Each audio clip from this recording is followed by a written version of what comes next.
جی السلام علیکم، میرے ساتھ میں ہوں فاروق احمد چیمہ، مانچسٹر سے لائیو دکھا رہے ہیں کہ میرے ساتھ کچھ مہمان ہیں جناب، ان کا تعارف کرائیں گے۔ سب سے پہلے یہ جناب ہمارے مانچسٹر کے سینئر صحافی ہیں جناب صفدر بلوچ صاحب، اور صفدر بلوچ صاحب کے ساتھ ہیں جناب بہت ہی ماشاءاللہ اچھے انجینئر ہیں مانچسٹر میں، چودھری عبداللطیف صاحب ہمارے ساتھ ہیں۔ ان سے پوچھیں کہ ون بائی ون چودھری صاحب پہلے آپ بتائیں کہ عمران خان جو حکومت کر رہا ہے اس کے بارے میں آپ کا کیا خیال ہے، اور جو اب ووٹنگ ہو رہی ہے تو اس میں آپ کیا کہنا چاہیں گے؟ عمران خان کے جو ساتھی ہیں اس کا ساتھ نہیں دے رہے صحیح؟ جی عمران خان ایک دلیر آدمی ہے اور دلیرانہ فیصلہ کرتا ہے، آگے اللہ انشاءاللہ اس کی مدد کرے گا، اور ہمیں ہمیشہ حق اور سچ کا ساتھ دینا چاہیے بہت شکریہ جناب انشاءاللہ۔ تو جو پیسوں کا چکر چل رہا ہے، لوگ یہ ہماری بدقسمتی ہے کہ پاکستان میں یہ شروع سے ہی پیسے کی سیاست چل رہی ہے، اللہ تعالیٰ اس سے ہمیں بچائے، اور میں دعا کرتا ہوں انشاءاللہ اس سارے کھیل میں عمران خان جو ہے وہ سرخرو ہو کے نکلے گا۔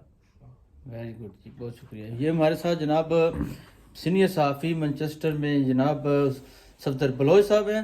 صفدر صاحب جناب آپ بتائیں کیا کہنا چاہیں گے جناب؟ جی اس کے بارے میں یہی کہنا چاہوں گا کہ دیکھیں، ہمیشہ کافی کتنے 30 سالوں سے یہ دو پارٹیاں تھیں جنہوں نے پاکستان پہ قبضہ کیا ہوا تھا۔ اب یہ جب سے عمران آیا تو عمران تو پہلے دن سے کہتا تھا کہ جب بھی کوئی ایسا آیا کام انہوں سب نے میرے خلاف ہو جانا ہے، تو سب اکٹھے ہوئے ہیں۔ اور باقی دیکھیں نا، آپ کسی لیڈر کو دیکھ لیں، نام لینا کیا کہ ان کے وہ ہر کوئی بندہ، کوئی کہتا ہے میری بیٹی آ جائے، کوئی کہتا ہے میرا بیٹا آ جائے، آپ سرحد میں جائیں، ان کے یہ اپنی موریثی وہ سیاست میں اپنے بچوں کو لانا چاہتے ہیں۔ اب دیکھیں جو گیم چل رہی ہے، ٹھیک ہے، جس کے پاس نمبر زیادہ ہوں گے تو ظاہر وہ جیت جائے گا، لیکن اب بات یہ ہے کہ جیسے سنا جا رہا ہے کہ پیسے وغیرہ دیے جا رہے ہیں، تو یہ تو آپ کو پتہ ہے ہمارے ملک میں تو یہ ہوتا ہے، لیکن ہماری دعا یہ ہے کہ تیسری ایک پارٹی آئی ہے، عمران کو دیکھیں 3 سال لگے ہیں، اسے 5 سال تو دیں۔ اگر آپ نے ان کو 30 سال برداشت کیا ہے، کم سے کم اسے 5 سال دیں۔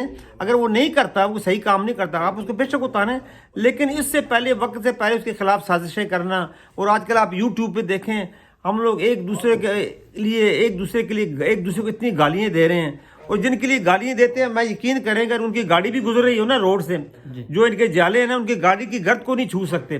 ہمیں دیکھیں نا یوٹیوب کے اوپر دیکھیں، اس طرح نہیں، بدتمیزی نہیں کرنی چاہیے، کوئی بھی پارٹی کا ہو، جو اگر لوگ صحیح ہیں ان کو ووٹ دیں، تو انشاءاللہ اب دیکھیں اب کیا ہوتا ہے یہ نزدیک آنے والے دن۔ جی میرے ساتھ جناب صفدر بلوچ صاحب، ان کا کہنا ہے کہ جو عمران خان ایک ایماندار بندہ ہے، اور ابھی ان کی جو ہے گورنمنٹ کے صرف 3 سال ہوئے ہیں، ان کو ٹائم دینا چاہیے تاکہ یہ جو کارکردگی ہے ان کی دیکھیں۔ 5 سال پہلے بھی جو گورنمنٹ میں جو وزیر اعظم رہ چکے ہیں، انہوں نے بھی اپنا ٹائم میں جو بھی کام کر سکے وہ سب کے سامنے ہیں، لیکن عمران خان کو کیوں نہیں ٹائم دیا جا رہا؟ اس کو ٹائم دینا چاہیے تاکہ وہ اپنا کام جو ہے وہ اپنی حکومت کے اندر اپنے کام دیکھیں، پھر جو نیکسٹ آئیں گے وہ بھی اپنی دیکھیں نا، ابھی آپ دیکھیں جو یہ سلسلہ چلا ہے، اب یہ جو اس کے خلاف نواز شریف کے خلاف یا اپنے زرداری کے خلاف جو الزامات ہیں، وہ بالکل خاموشی چھا گئی ہے۔